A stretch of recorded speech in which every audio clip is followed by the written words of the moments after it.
आज के इस वीडियो में हम सीखेंगे प्रीपोजिशन क्या होता है और इनको यूज कैसे किए जाते हैं। वेल, इंग्लिश में बहुत सारे प्रीपोजिशन होते हैं, तो हम सभी को डिस्कस करेंगे नेक्स्ट वीडियोस में। लेकिन आज के इस वीडियो में मेनली 4 टाइप्स के प्रीपोजिशन के बारे में डिस्कस करेंगे कंप्लीटली, जो कि है from, of, on and for. So without any further do let's get started. पर उससे पहले अगर आपने मेरी वीडियोस पार्ट्स ऑफ स्पीच के बारे में नहीं देखी हुई हैं तो डिस्क्रिप्शन में लिंक है, आप जाकर विजिट करें और सभी कॉन्सेप्ट को अच्छे से समझें ताकि आपको कोई डाउट ना हो। Let's start. So preposition, from the name itself we can understand the meaning, की मीनिंग क्या है इसकी। देखिए, 2 वर्ड से बना होता है, प्री एंड पोजीशन। प्री का मतलब बिफोर, पोजीशन का मतलब प्लेस, है ना, किसी पहले आने वाले शब्द, है ना। अब ये पहले आने वाले शब्द मतलब क्या। वेल, देखिए, पहले आने वाले का मतलब होता है कि रिलेशन बताना। अब रिलेशन किसके बारे में, किसी 2 चीज के बारे में, यानी किन्हीं 2 सेंटेंस यानी 2 वर्ड्स के बीच में आने वाले जो प्रीपोजिशन होते हैं वो एक्चुअली में रिलेशन बताते हैं उन दोनों के बीच में। ठीक है, अब आप बोलेंगे सर रिलेशन क्यों बताते हैं, कैसा रिलेशन बताते हैं। Well, first of all you need to understand this 3 things. ठीक है ना, कि वो डायरेक्शन को डिस्क्राइब करते हैं, किसी भी डायरेक्शन को बतलाते हैं। सेकेंड, टाइम को बताते हैं। ठीक है, एग्जैक्टली टाइम को डिस्क्राइब करते हैं। थर्ड, प्लेस को करते हैं। अब क्योंकि मुझे बताना था तो मैंने बता दिया। अब इसको अच्छे समझते हैं ये कैसे होता है। Let's understand using these examples. He is fond of T.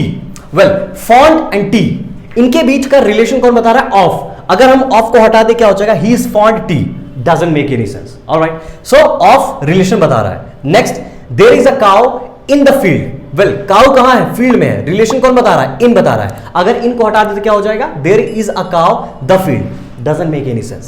Third, the cat jumped off the chair. Alright, तो ये जो चेयर है, चेयर से वो क्या कर रही है, जंप कर रही है, यानी उसके सरफेस को लीव कर रही है। तो ये जो ऑफ है ये एक्चुअली में बता रहा है, ये प्रीपोजिशन जैसा वर्क कर रहा है, रिलेशन बता रहा है। वो जंप कहां से कर रही है, चेयर से कर रही है। ठीक है, तो through in these example I hope कि आपको मीनिंग समझ में आई हो गई होगी कि रिलेशन जो वर्ड्स बताते हैं उन्हीं को हम प्रीपोजिशन कहते हैं। ठीक है, अब अच्छे से देखते हैं कि मीनिंग डेफिनेशन क्या होती है। Preposition show in what relation the person और thing denoted by it stands in regard to something else. ठीक है, कुछ नहीं, छोटे छोटे शब्दों में बताओ तो सिंपल रिलेशन बताता है, खत्म कहानी। यही होती है हमारी definition. Now see the types of preposition. Well, बहुत सारे टाइप्स होते हैं ना, इन, ऑन, एट, फ्रॉम, थ्रू, सभी प्रीपोजिशंस होती हैं। लेकिन आज के इस वीडियो में हम 4 टाइप्स प्रीपोजिशन डिस्कस करेंगे। तो पहला स्टार्ट करते हैं, which is from. From mainly कहां यूज होता है। ठीक है, देखो मैंने 90% चीजें कवर की हैं जो मेनली वो सेंटेंसेस में कहां यूज होती हैं। तो first one, to talk about origins, sources and starting point. किसी भी चीज की शुरुआत कहां से होती है उसको बतलाने के लिए यूज किया जाता है। फॉर एग्जाम्पल देखिए, I am from the US, तो ये क्या है, हमें ऑरिजिन बता रहा है, वो कहां से है, ऑरिजिन यानी यूएस से है। I wrote it from the book, कहां से, बुक, यानी सोर्स क्या है, बुक। तो जब भी origin, source and starting point, इसको याद रखिएगा, यूज आपको बतलाना हो तो आप फ्रॉम का यूज करें। Second, to describe starting time, शुरुआत किस समय से स्टार्ट हुआ वो चीज। Examples, I lived in Delhi from 2019 to 2022. तो 2019 is what? 19 is what? From use कर रहा है यहां से।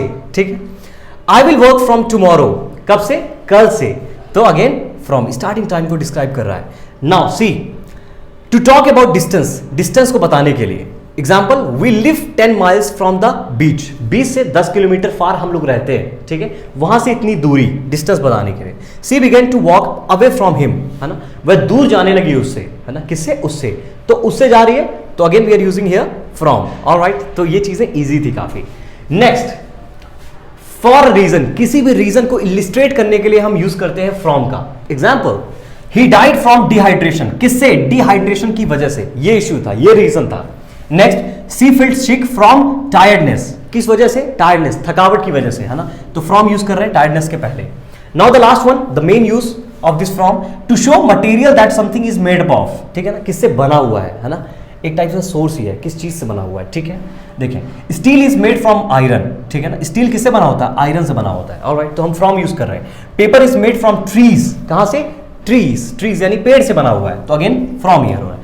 तो ये मेनली हमारे कुछ टाइप्स के यूजेस होते हैं फ्रॉम के, जो लगभग आपको जानने ही चाहिए, और 90% ऑफ द केसेस ये चीज होता है। ठीक है, now the next one is of, used for relation, belonging and related. ठीक है ना, तो जब भी आपको रिलेशन बताना हो, किसी चीज रिलेटेड के बारे में डिस्कस करना हो या बिलोंगिंग बताना हो, ठीक है, तो हम फॉर ऑफ का यूज करते हैं। Example, he is the brother of Ram, किसका भाई है, राम का भाई है ना, ऑफ लगा रहे हैं, ऑफ राम। ऑलराइट, तो रिलेशन बता रहे हैं, the colour of the sky is blue. Alright, तो क्या है, कलर स्काई का ब्लू है, जो है रिलेशन बता रहा अगेन हियर। ऑलराइट, ठीक है। Now second one for physical surfaces, ठीक है ना, फिजिकल सर्फेस के लिए यूज करते हैं, वो कैसे देखें, the side of the car, again we are using here the side of the car, है ना, जो साइड है कार का, ठीक है। The outside of the box, ठीक है ना, outside of the box, the bottom of the shoe, है ना, शू का बॉटम, तो वो जो सरफेस है, देखें साइड भी एक सरफेस है कार का, आउटसाइड भी एक बॉक्स का सरफेस है, यस और नो, तो सरफेस के लिए आप यूज करते हैं। The last one for quantity expressions, quantity बताने के लिए, all of students passed the test, है ना, ऑल ऑफ स्टूडेंट्स, सभी, अगर आप हटा देंगे कोई सेंस ही नहीं बनेगा। Next, I spend most of my time studying, ठीक है, of most of time, one of my friends, कितना क्वांटिटी अगेन बता रहा हूं, one of my friends had a baby, तो इस तरह हम ऑफ का मेनली यूज करते हैं। सो आई होप कि ऑफ एंड फ्रॉम आपको अच्छे से क्लियर हो गए होंगे। Now let's see the use of to. So first, to indicate the direction of place, कभी भी आपको डायरेक्शन डिस्क्राइब करना होता है तो हमेशा टू का यूज करें लोकेशन और प्लेस के लिए। एग्जांपल देखें, all of us went to the movie theatre, यानी मूवी थिएटर जाने के लिए, तो है ना, तो टू हम यूज कर रहे हैं मूवी थिएटर के लिए डिस्क्राइब करने के लिए। Second, please send it back to me, है ना, दोबारा मुझे सेंड करते हैं, यानी टू मी, है ना, डायरेक्शन दे रहे हैं, तो इसलिए यहां हम टू यूज कर रहे हैं, back to me. Next one, indicate a limit और an ending point, indicate limit, किसी चीज की लिमिट बताने के लिए, एंडिंग पॉइंट बताने के लिए। Example, the stock prices rose up to $100, कहां तक, $100 तक, तो एक लिमिट बता रहे हैं या एंडिंग पॉइंट बता रहे हैं।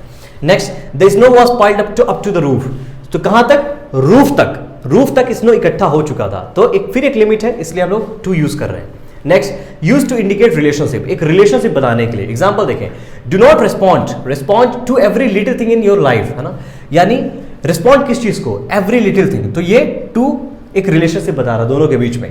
Next, this letter is very important to your admission, किस चीज के लिए इंपॉर्टेंट क्यों है, एडमिशन के लिए, सो टू बीच में लगा रहे हैं रिलेशन बताने के लिए। The next one is to indicate a time और पीरियड, एक टाइम और पीरियड को बताने के लिए। एग्जाम्पल, आई वर्क 9 to 6, यानी 9 बजे से लेके 6 बजे तक, तो 9 to 6, alright.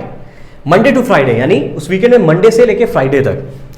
The same goes with this example, I am here from 10 to 5, कहां से कहां तक, 10 to 5 तक, all right. Next, for used to indicate the use of something, है ना, तो जब भी आप किस चीज के लिए यूज कर रहे हैं तो आप फॉर लगा के डिस्क्राइब करते हैं। एग्जाम्पल देखें, I put a note on the door for privacy, है ना, मैंने नोट को पुट किया डोर के सामने, क्यों, प्रिवेसी मेंटेन करने के लिए, ठीक है। Next, she is preparing for her final exam, क्यों प्रिपेयर कर रही है, किस यूज के लिए, एग्जाम के लिए, that's why we are mentioning here for. Next, indicate the reason, वजह बताने के लिए, I am so happy for you, है ना, आप वजह, मैं क्यों खुश हूं, आपके लिए, ठीक है। We feel deeply sorry for your loss, क्यों, आपके लॉस के लिए हम सॉरी फील कर रहे हैं, ऑलराइट। इंडिकेट द टाइम और ड्यूरेशन, अगेन एक टाइम के लिए, ड्यूरेशन बताने के लिए, ड्यूरेशन समझते हैं ना, एक चीज स्टार्ट जब से होती है खत्म जहां तक होती है, उस चीज को हम ड्यूरेशन बोलते हैं। Example, I attended the session for 1 year only, है ना, 1 साल के लिए, यानी एक ड्यूरेशन है, ठीक है, इसलिए हम लोग फॉर यूज कर रहे हैं। Next, this is all I hope for today, है ना, आज के लिए, यानी ड्यूरेशन 24 घंटे का पीरियड, तो ये मैं होप कर रही हूं, इतना मैंने होप किया, ठीक है, ऑलराइट। सो आई होप कि ये चीजें आपको कंप्लीट अच्छे से समझ में आ गई। इस वीडियो को थॉरली वॉच करें ताकि आपके सभी चारों प्रीपोजिशंस अच्छे से क्लियर हो जाए, एंड जो भी बची प्रीपोजिशन है वो हम नेक्स्ट वीडियोस में डिस्कस करेंगे। टिल द टाइम, अगर वीडियो अच्छे लगते हैं तो प्लीज लाइक कीजिए, सब्सक्राइब कीजिए, एज वेल एज नोटिफिकेशन को हिट कीजिए ताकि आप तक मेरे वीडियो सबसे पहले पहुंच जाए। अगर कोई भी डाउट होता है प्लीज कॉमेंट करें ताकि मैं आपको रिप्लाई कर सकूं। Alright, so till the time, I'm gonna catch you in the next video. Please keep shining and keep smiling. Bye.